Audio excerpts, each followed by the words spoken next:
नमस्कार दोस्तों, steno master YouTube channel पर आपका स्वागत है। दोस्तों, ये डिक्टेशन 120 शब्द प्रति मिनट की स्पीड से होगा। दोस्तों, अगर आप अधिक से अधिक ऑडियो डिक्टेशन चाहते हैं तो हमारे टेलीग्राम चैनल को ज्वाइन करना ना भूलें। टेलीग्राम चैनल का लिंक आपको डिस्क्रिप्शन में दे दिया गया है। आउटलाइन का PDF भी आपको डिस्क्रिप्शन में दे दिया जाएगा और डिक्टेशन का PDF भी आपको डिस्क्रिप्शन में उपलब्ध करा दिया जाएगा। तो दोस्तों, प्रैक्टिस करते रहिएगा, अभ्यास करते रहिएगा। अधिक से अधिक अभ्यास करेंगे, अधिक से अधिक शब्दों से परिचय होगा और आपकी स्पीड उतनी ही ज़्यादा ग्रोथ करेगी। तो आइए देर ना करते हुए शुरू करते हैं। 5 सेकंड बाद शुरू करेंगे। महोदय, आधुनिक युग की एक बड़ी देन यह है कि हम किसी भी चीज़ की बहुत प्रतियां बना सकते हैं। प्राचीन काल में यदि कोई पुस्तक लिखता था तो ग्रंथ की हस्तलिखित प्रति एक ही होती थी। उसकी यदि प्रतियां बनानी हुई तो दूसरे आदमी को पूरा ग्रंथ लिखना पड़ता था, जो बहुत ही व्ययसाध्य और श्रम साध्य काम होता था। आज किसी ग्रंथ या वस्तु की प्रतियां केवल मुद्रणालय में ही नहीं बल्कि अन्य प्रकार से भी बन सकती हैं। एक का अनेक बना देना आज एक खेल सा हो गया है।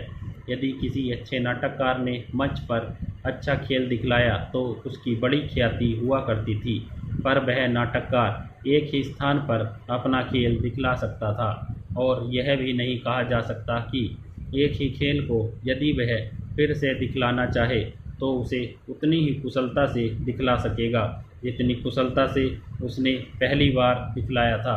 आज केवल यही नहीं कि नाटककार के चित्र की प्रतियां बहुत बन सकती हैं, बल्कि उसके चलचित्र की प्रतियां बनती हैं और साथ साथ उसकी वाणी भी सुनने में आ सकती है। और वह केवल एक स्थान पर ही नहीं, संसार के एक कोने से दूसरे कोने तक, जहां चाहे सभी स्थानों पर और जितनी बार चाहे सुन सकते हैं और देख सकते हैं। इसी का नाम साधारणतः फिल्म हो गया है। फिल्म में बड़ी शक्ति है। यदि अच्छे पात्र, अच्छे कथानक और अच्छा आदर्श दिखलाया जाए तो उसका प्रभाव बहुत ही अच्छा पड़ता है, जैसे किसी भी अच्छे नाटक का।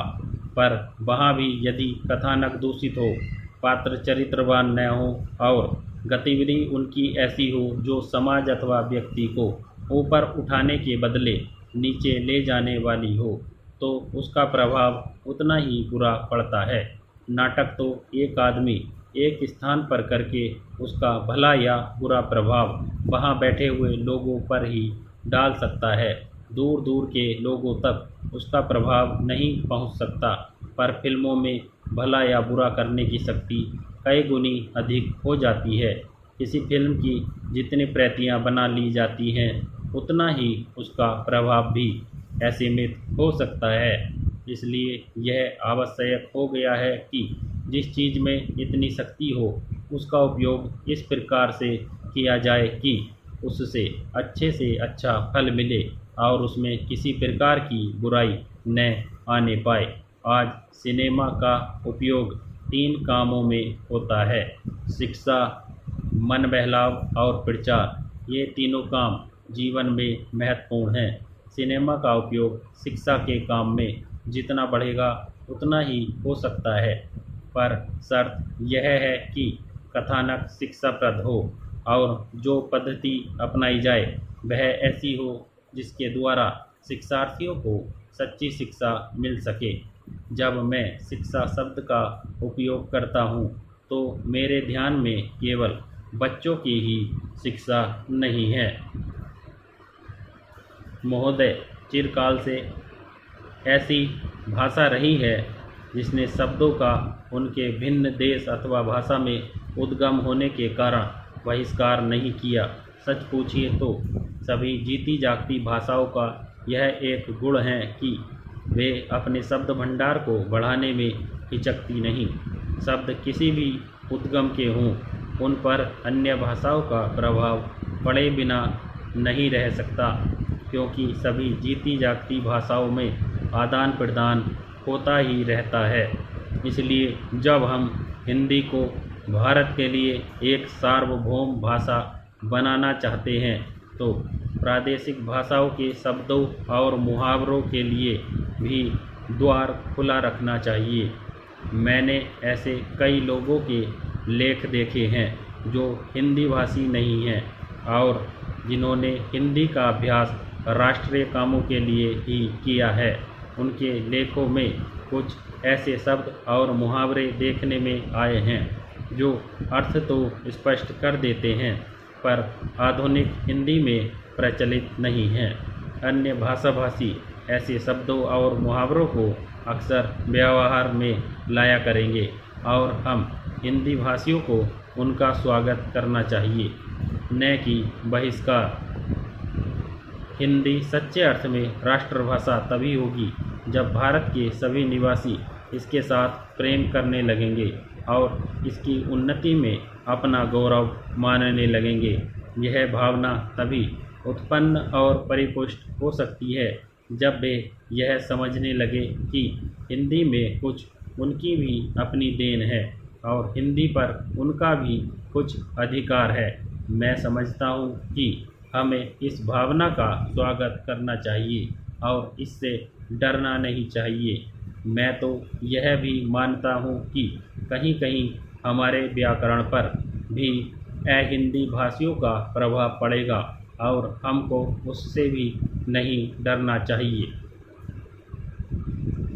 इसलिए मैं चाहता हूँ कि हिंदी भाषी और हिंदी संस्थाएं निष्प्रभाव से हिंदी की श्रीवृद्धि में लग जाएं, जिससे अन्य भाषाभाषी भी उसके विभिन्न प्रकार के साहित्य से परिचय पाने के लिए उसे सीखना आवश्यक समझें।